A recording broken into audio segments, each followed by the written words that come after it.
Ете, така ви е тоа. Добронамерените не предупредуваат дека повторно влегуваме во криза, во која што влоговите се големи, огромни, но ние сме експерти за произведување кризи во сите изминати 30 години.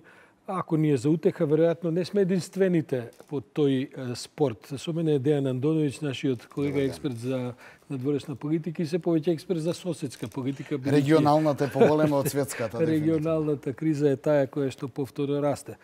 Дејан, викендов имаше избори во Босна и Херцеговина. Да, вчера имаше избори. Што се резултатите, ако предпоставам дека дел од нашите гледачи ги знаат? Од прилика резултатите се тие.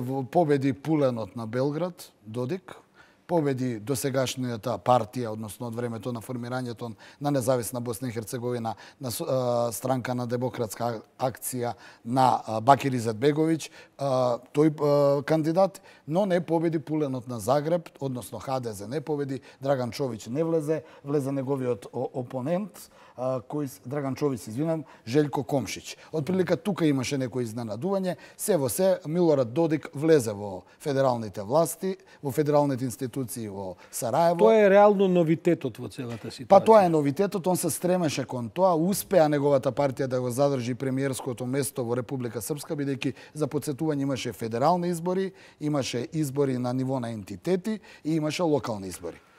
Додик е една контроверзна фигура. За него тој сепак успева да плива, да кажем, во таа хаотична босанско, хрватско, српска политика, регионална политика. Во тесна спрега со Москва, бидејќи Нью Йорк Таймс денеска пишува прорускиот српски националист влезе во претседателството на Босна и Херцеговина. Така е, но тој знае да му биде често пати товар како камен на Белград и на Вучич и така натаму. Да, понекогаш постои таму координација, понекогаш Додик оди 2 чекори подалеку од што Белград планира да размисли дали треба да го следи. Дури нели го разговаравме јас и ти во ова студио дека помпезната средба на Вучич со Путин која се случи, дознаваме дека 2 дена претходно во Сочи Додик се среднал со Путин. Значи некако Република Српска е како немирното дете на Србија, која оди секогаш 2 чекора напред, некогаш оди во екстрем, некогаш оди во разум, но генерално Милорад Додик е многу интересна фигура која сега за се има голема подршка од Москва. Тоа е московскиот човек во Босна, околу тоа нема никакво. Тај веќе изјавите, само што влезе веќе рече дека прво ќе бара да се укине високиот представник на Босна и Херцеговина, нели како и сите протекторати земји и они имаат висок представник, он бара да се укине, бара потесни релации со Москва наспроти до сега. Сега слушам дека и символиката е важна, сега српско знаме да стои. Бара не српско знаме, знаме на Република Српска. Аха. Значи он нема да влезе во институциите на Босна и Херцеговина, во федералните институции доколку каде што влегува не стои знаме на српскиот идентитет. Добро, овдека и некои американски експерти, бугајскија и јас една прилика кажував дека и Македонија може да го добие наскоро својот Додик, бидејќи како што овдека се развиваат ситуациите, очигледно дека таа, да кажем, проруска хоклица ќе има 3 ногарки, кои што може да се провекуваат од Скопје преку Белград до Бања Лука, односно сега Сараево. Откако Црна Гора не успеа или се уште се бори да не успее, бидејќи се уште има таму некои мешања и комешања.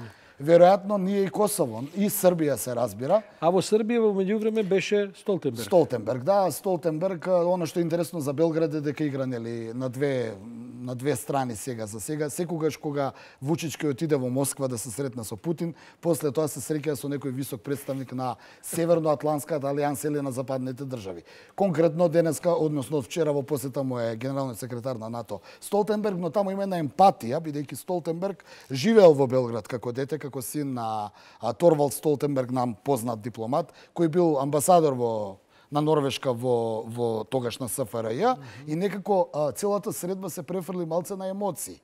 Така да Столтенберг повеќе се евоцираше спомени како јадел на дедиња сладолед, што зборуваа за некои стратешки работи што понатаму со Србија. Србите имаат и воена соработка со НАТО, нели? Па, они имаат, као ние не сме во НАТО, но соработуваме со НАТО. Имаше некоја воена вежба денеска во Младеновац, каде што Вучич помпезно изјавува дека не сме во НАТО, но можеме да учиме едни од други за искуствата. Во секој случај, едно од придобивките на оваа средба со Столтенберг денеска е директната линија измеѓу Вучич и Столтенберг, односно измеѓу претседателот на Србија и генералниот секретар на НАТО, доколку дојде до некаква криза каква што беше пред 2 недели кога на Косово се подигна тензиите, така да во случај на тоа србите нема да мораат да подигаат борбена готовност, туку ќе му се јават на пријател Столтенберг, па тој преку КФОР ќе реагира како ќе реагира. Се чини дека се враќаме во регионот во оние добро познати околности кога секој со секого е поврзан, кога секој блефира на секој начин, кога символите се поважни од вредностите, кога повторно се креваат националистите и националистичките реторики. Она што е интересно, да, во Босна има голем напредок на левите партии во победите, а левите кај нив се малце поекстремни. Додик е лева партија. Така да, каде се десничарите? Еве и ХДЗ изгуби кандидатот на ХДЗ, пуленот на актуелен Загреб, победи левичар. Така да тука тек допрва констатацијата е дека изборите ќе одведат Босна и Херцеговина во поголема уставна и политичка криза. Што е право, ние се изнагадавме на Балканот разноразни левичарски националисти, па и во Македонија ги гледаме и комунисти, и социјалисти кои што имаат поддесен националистички речник отколку овие традиционални. И нема некоја разлика екстремна десница, екстремна левица како што се движат работите. Па тие некаде и се спајаат заедно и тоа и и во теоријата е така.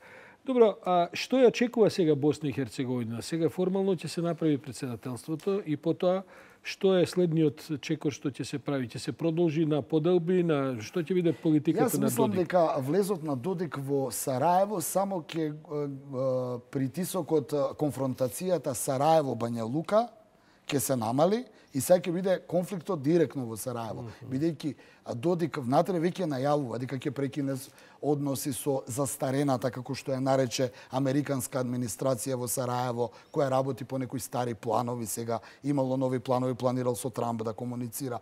Значи, во старт веќе се гледа дека Додик планира од кормилото на Федерацијата, Босна да ја сврти или да ја стави на пола-пола. Не ја спори евроатлантската интеграција, но од друга страна не ја одбива соработката со Москва. Дејан, благодарам. Очигледно дека над Балканот повторно се надвиваат облаците на неизвестноста и на разноразни политичко, а веројатно ќе ескалираат и во безбедносни кризи. Се надеваме дека нема, но натаму одаците работи.